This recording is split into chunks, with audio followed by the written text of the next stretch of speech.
पूरा भर दो अपनी जिंदगी का समय। समय नहीं बचना चाहिए। आप 6 घंटा पढ़ रहे हो तो आप 8 घंटा पढ़ना शुरू कर दो। 8 पढ़ रहे हो 10 पढ़ना शुरू कर दो। 10 पढ़ रहे हो तो 12 पढ़ना शुरू कर दो। 12 पढ़ रहे हो तो फिर क्वालिटी पढ़ना शुरू कर दो। आप आंख पे पट्टी बांधो और लग के घिस के तैयारी करो, सिलेक्शन तेरा होगा, पक्का होगा, लग के। और जितने भी टॉपर से आप मिलोगे आप सुनोगे उन्होंने किसी और की नहीं सुनी, सीधा पढ़ाई की।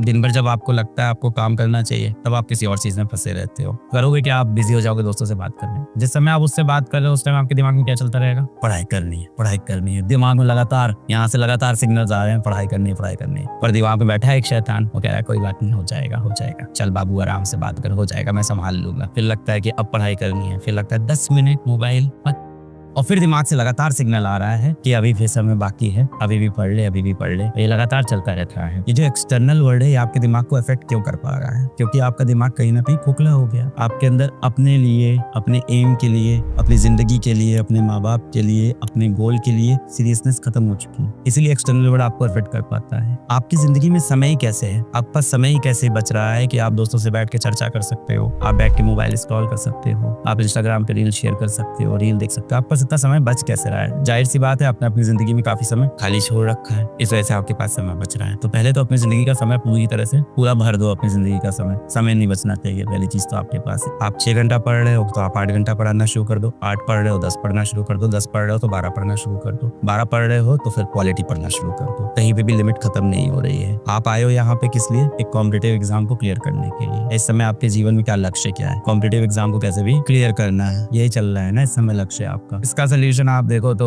भगवद गीता से निकालना हो तो वहां से निकाल लो। आप फॉलो तो करते नहीं हो, दिक्कत तो यही है कि अभी क्या हो गया है, आप लोग ना बहुत डिटैच हो गए हो। किस चीज से डिटैच हो गए हो? अपने पेरेंट्स से डिटैच हो गए हो, अपने मूल सिद्धांतों से डिटैच हो गए हो। भगवद गीता की आप टीचिंग्स को नहीं फॉलो करते, या जिस भी धर्म की आप उसकी टीचिंग कोई फॉलो नहीं करते हो। आप जाओगे हर चीज का सोल्यूशन वहां लिखा हुआ है, बहुत क्लियर। क्या लिखा है वहां पे? सबसे पहले चीज लिखी है अपने दिमाग से आप दोस्ती करो, उससे दुश्मनी करना बंद कर दो। Mind is your best friend but your biggest enemy as well. अगर आप भगवद गीता को, भगवान श्री कृष्ण भी यही बोलते हैं कि आपका सबसे बड़ा शत्रु आपका मन, आपका दिमाग सबसे बड़ा शत्रु है। वो बोलते हैं कि अपने पास्ट पे रिग्रेट मत करो, अपने फ्यूचर की टेंशन मत लो, जीवन किसमें जियो? प्रेजेंट में जियो। क्या है ना, आपने अपने अगर बहुत सी प्रॉब्लम पाल ली है कि ये जीवन बहुत कठिन होने वाला है, दिमाग को कंट्रोल करना बहुत टफ है, बहुत डिस्ट्रैक्शन है, बहुत बैकलॉग है, तो हजारों टर्म आपने दिमाग में डाल ली है अपने इस तरह के। और आपने किया क्या? जो बेसिक काम है वो आपने छोड़ दिया। क्या आप रात में रोज 11 बजे 12 बजे सो जाते हो? क्या आप रोज सुबह 7-8 बजे उठ जाते हो? क्या रोज आप 7 घंटे की अच्छी नींद लेते हो? क्या नींद लेते हो तो आपके कमरे की लाइट बंद रहती है? क्या आपके कमरे में कोई शोर नहीं होता है? जब आप सुबह उठते हो क्या उसके बाद आप व्यायाम करते हो? या दिन में आप कम से कम 30 मिनट का कोई ना कोई फिजिकल एक्टिविटी आप करते हो? बीजीएमआई खेलने को फिजिकल एक्टिविटी में काउंट नहीं किया जाएगा। फिजिकल एक्टिविटी मींस कि आप साइकिलिंग कर रहे हो, जॉगिंग कर रहे हो, या कोई स्पोर्ट्स खेल रहे हो, आउटडोर स्पोर्ट्स खेल रहे हो, जिम भी चलेगा। हफ्ते में 3-4 दिन आप वो कर रहे हो कि नहीं? हाँ, वर्कआउट, व्यायाम वो कर रहे हो कि नहीं कर रहे हो? ये सारी चीजें सब लास्ट में जाके अकाउंट करती है कि आप फिजिकली फिट हो कि नहीं हो और मेंटली फिट हो कि नहीं। ये सारी चीजें जब आपकी लाइन हो जाए, ये आप करोगे नहीं, मुझे पता है। How to control your mind. अगर आपने देखा हो दोस्तों, एल्बर्ट आइंस्टाइन ने अपने दिमाग पे कंट्रोल कैसे किया था, जानिए ये 3 तरीके। आपको उस रैंडम यूट्यूबर की बातों में भरोसा है,